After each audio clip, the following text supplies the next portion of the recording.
president, President Trump has a responsibility to fight for this country. And the One Big Beautiful Bill is the most historic piece of legislation that has moved through Capitol Hill in modern day history. Not only does this bill provide the largest tax cut for middle class and working class families, it extends the Trump tax cuts in 2017.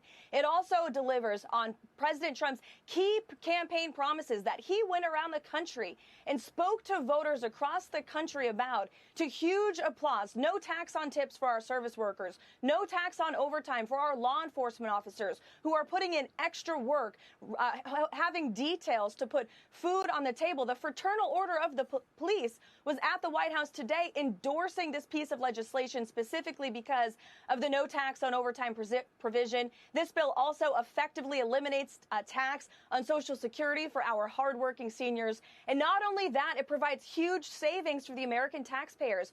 $1.6 trillion in savings. We can't solve our nation's decades-old debt crisis overnight. President Trump is practical and realistic about that. But this bill is a huge, monumental step in the right direction, and it also provides critical funding for border security. It will hire more ICE and Border Patrol agents across the country, which we desperately need to carry out the mass deportation effort that is underway. And this bill also provides critical infrastructure for our national security and funding for the Golden Dome, which is another signature campaign promise of President Trump's. Look, President Trump is the unequivocal leader of the Republican Party, and this bill is going to pass.